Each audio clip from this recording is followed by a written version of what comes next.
Bonjour à tous, bienvenue sur Top Miniature Automobile. Aujourd'hui on va parler championnat américain.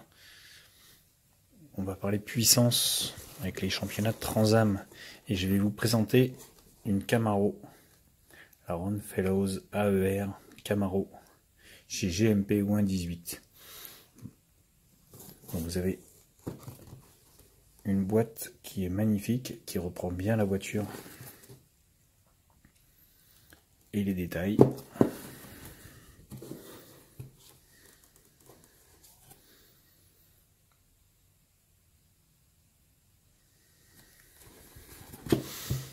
Donc c'est du GMP. Là vous avez un petit explicatif en anglais. Alors je vous laisse traduire, hein. Comme d'habitude, je suis pas, même si je parle un peu anglais, je suis pas un grand spécialiste de l'anglais. Donc je vous laisse faire la traduction vous-même. Voilà, j'ai joué un petit peu les feignants sur ce coup-là. Et en dessous, il n'y a rien, donc on ne va pas rentrer dans les détails. Donc la boîte est très jolie déjà par le style. Et alors vous voyez, c'est un modèle qui à l'époque m'avait coûté 50 €. Maintenant, si vous regardez sur eBay, vous les trouvez dans les 250, 300 €. Pour vous dire. Donc vous voyez, l'intérieur de la boîte est très beau aussi. La voiture est très bien protégée.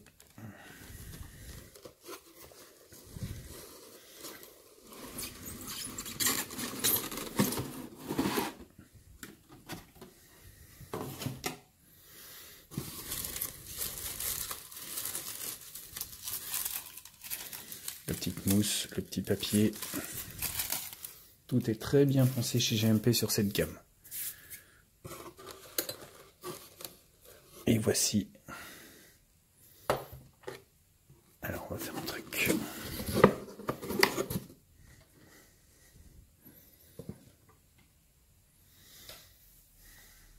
Admirez-moi cet engin de malade. Alors ce ne sont pas des championnats qui sont connus en France, ou par les initiés, très peu. Très peu d'entre nous connaissent ces championnats. C'est un peu le même principe que le NASCAR, mais ce n'est pas du NASCAR, c'est du Trans-Am. Donc vous avez les voitures qui sont extrêmement bien préparées, d'un point de vue mécanique, d'un point de vue carrosserie, avec des puissances phénoménales, puisqu'on arrive dans les 600-700 chevaux pour les modèles, et donc vous avez surtout une gueule incroyable.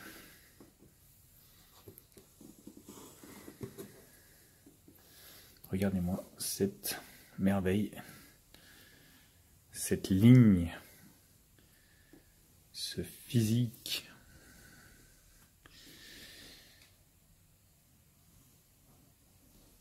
On pourrait presque la comparer à une très jolie femme. Admirée. Alors vous voyez, en faisant le tour comme ça, vous voyez déjà un petit peu l'intérieur, avec les détails du cockpit, des durites, des tuyaux, des entrées d'air, tout ça, de l'arceau, du réservoir, du matériel électrique ici, à la place du siège passager, pardon. On voit très bien aussi l'arceaucage par-dessus le tableau de bord, les bandes de renfort sur le pare-brise à ce niveau-là. Alors bien sûr, à cause du grillage du filet de protection, on voit très mal le siège baquet et on voit le volant. Donc on va détailler un petit peu plus. Il n'y a pas beaucoup d'ouvrants sur cette voiture. Il y a juste l'avant qui s'enlève. Donc on va regarder ça après, mais on va déjà commencer par l'esthétique. Et donc vous avez vu le physique. On va détailler les jantes, les pneus. Alors le slick, bien sûr. Tiens, on va commencer par le dessous. Hein, il n'y a pas grand chose à dire. Ça c'est le modèle 663 sur 1000. D'où la rareté et la hausse des prix. Alors, vous voyez, c'est un modèle qui a quelques années déjà parce que les vis sont un peu oxydées.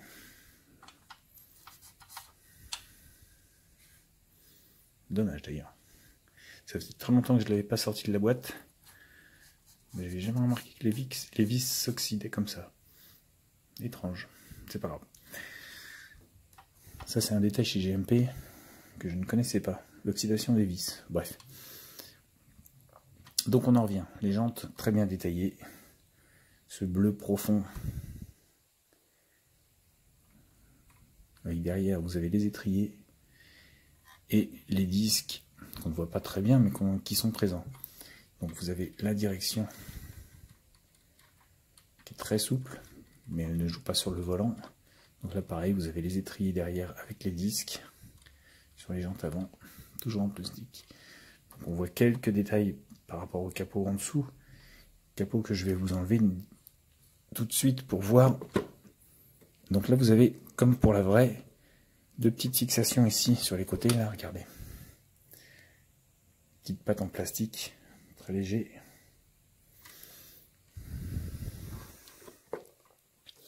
Donc il y en a une de chaque côté qu'on écarte et qui laisse apparaître donc le capot comme ceci. Et donc voici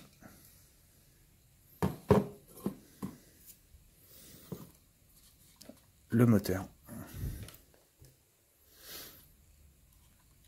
Le gros Chevrolet.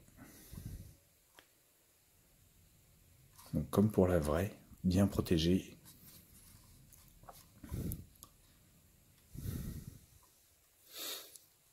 Vous avez les collecteurs d'échappement qui apparaissent là sur le côté au-dessous. Vous avez les fils qui sont présents aussi. Vous avez les durites qui sont peintes, certains fils qui apparaissent, certaines durites en dessous, collecteur encore de ce côté-là. Le détail du train avant, comme je vous disais, il est là, même si vous n'avez pas de direction à proprement parler, puisque le volant ne tourne pas. Vous en avez une.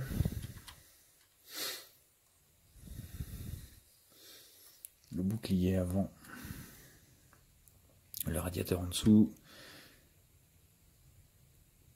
Et là, je ne sais pas si on le voit bien, vous avez le détail de la boîte de vitesse. Alors, pas grand chose en détail, hein, parce qu'elle est cachée, mais elle y est.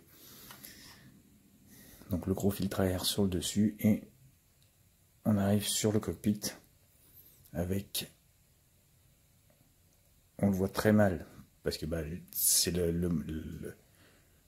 réglementation qui veut ça, le siège baquet avec les ceintures, caché derrière le tableau de bord et l'arceau.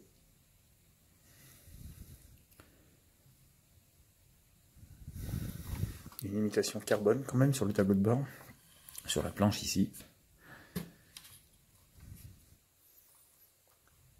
Donc tout ce qui est électrique ressort ici.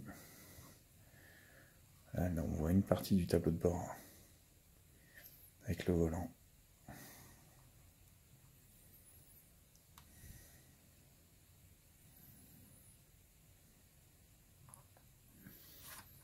Et là, donc là, c'est là où sur l'arrière, on voit un peu plus le détail.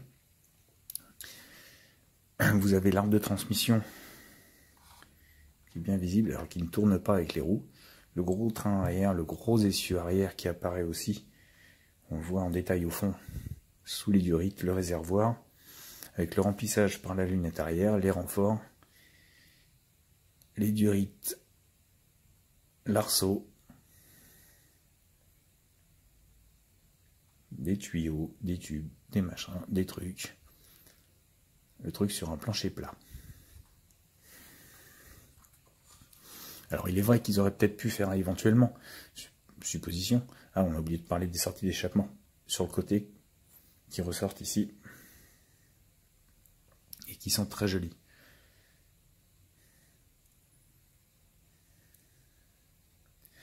Comme je vous disais, ils auraient pu faire éventuellement un capot qui s'enlève pour laisser apparaître le détail en dessous, mais ils ne l'ont pas fait. Bon, ce qui est déjà pas mal d'avoir fait tout l'avant qui s'enlève. Mais ils auraient peut-être pu, on va dire, rentrer un petit peu plus dans le détail sur l'arrière. Avis personnel. Après, le charme de la voiture, rien n'est enlevé, rien n'est... Comment dire? Ça n'enlève rien à l'aspect esthétique de la voiture. Pardon, excusez-moi. Et vous avez quand même un très très beau rendu de la part de GMP.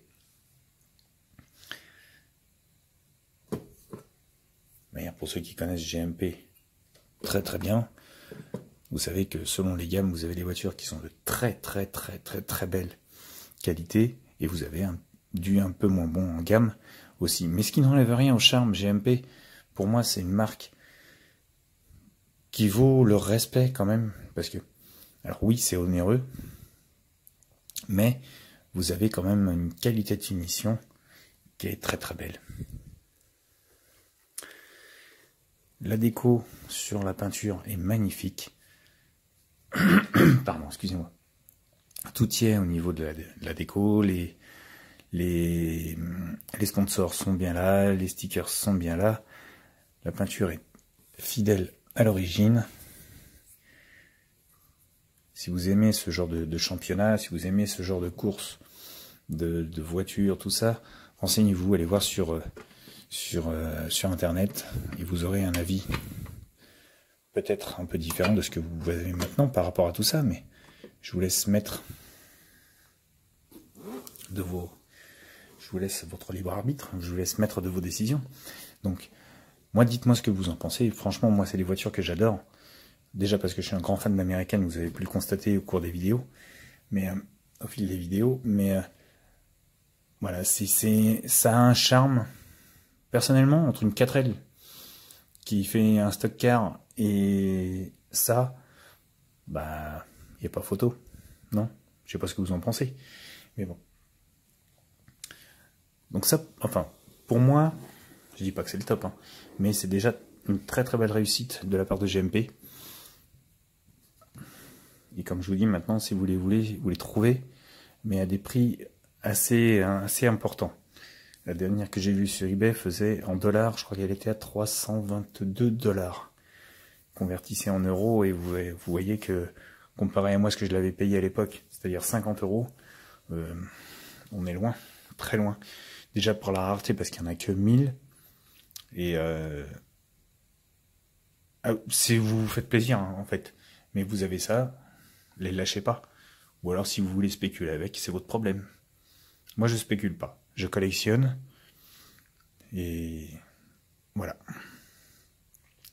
Les amis, je vous laisse mettre de vos décisions. Comme je vous disais, je vous laisse mettre d'admirer ou pas ce modèle. C'est vous qui voyez. Dites-moi ce que vous en pensez dans vos commentaires. Et je vous dis à bientôt sur Top Miniature Automobile.